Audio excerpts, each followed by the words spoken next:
اور یہ جو دنیا کے اندر کہا جاتا ہے کہ موسیقی جو ہے روح کی غذا ہے، تو واقعہ یہ ہے کہ عام موسیقی جو دنیا میں ہو رہی ہے اور بد نصیب جو اس وقت کا دور ہے، یہ پاپ میوزک جو ہے، یہ تو سوائے انسان کے جو سفلی جذبات ہیں ان کو حرکت میں لانے کے اس کا کوئی کام نہیں۔ پرانے زمانے کے لیے ایک موسیقی ایک ہوتی تھی جو سنجیدہ ہوتی تھی، اس میں یقیناً یہ ہے ایک بڑا فرق میں آپ کو بتاتا ہوں۔ پچھلے زمانے کی موسیقی سن کر آدمی کا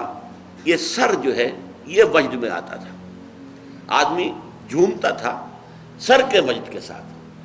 آج کی موسیقی میں پورا انسان کا نچلا جسم جو ہے وہ دھڑکتا ہے، دھڑکتا ہے اور چلتا ہے، دوڑتا ہے۔ یہ انسان کے سفلی اور گھٹیا اور نچلے جذبات کو حرکت میں لانے والی شے ہے۔ لیکن قرآن مجید کی موسیقی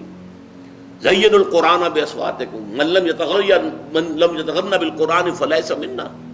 وتغنوہ، اس کو بڑی غنا کے ساتھ پڑھا کرو۔ اور یہاں تک کہ آپ نے ایک صحابی حضرت ابو موسیٰ اشعری رضی اللہ تعالی عنہ، ان کو اللہ نے بہت عمدہ آواز دی تھی، جیسے بعض صحابہ خوبصورت بہت تھے۔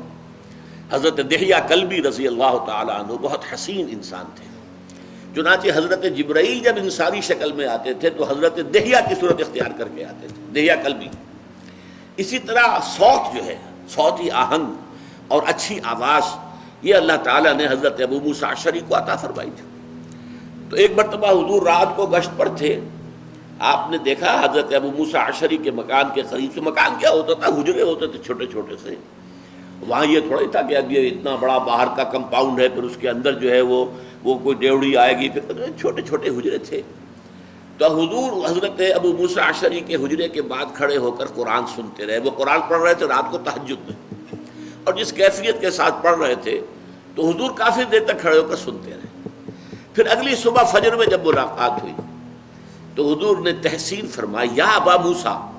انک قد اوتیت مزمارا من مزامیر آل داود، اے ابو موسیٰ اشعری، آپ کو تو اللہ نے آل داود کے سازوں میں سے ایک ساز عطا کیا ہے۔ حضرت داؤد علیہ السلام کو اللہ تعالیٰ نے لحن داؤدی مشہور ہے، بہت اچھی آواز، حسین آواز دی تھی۔ وہ جب تہجد کے اوقات میں، اور جس کو ہم کہتے ہیں small hours of the morning, یہ صبح کے 3 بجے 4 بجے 2 بجے جب وہ اللہ تعالیٰ کے حمد کے ترانے جو ہیں الاپتے تھے، تو قرآن مجید کی گواہی یہ ہے کہ پہاڑ بھی ان کے ساتھ وجد میں آ جاتے تھے اور پرندے بھی ان کے ساتھ آواز ملاتے تھے۔ یہ تاثیر تھی لحن داؤدی کی حضرت داؤد علیہ السلام کے پڑھنے میں۔ تو حضور نے فرمایا جیسے اللہ تعالیٰ نے حضرت داؤد کے گلے میں ایک ساز رکھ دیا تھا، وہ ساز کوئی باہر کا ساز نہیں ہے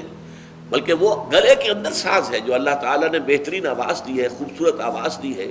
ایک غنا والی جو ہے غنائی آواز دی ہے۔ تو جیسا اللہ تعالیٰ نے یہ مزمار عطا کیے تھے آل داؤد کو، اے ابو موسیٰ تمہیں بھی اللہ نے انک قد اوتیت مزمارا من مزامیر آل داود، آل داود کے سازوں میں سے ایک ساز اللہ نے عطا کر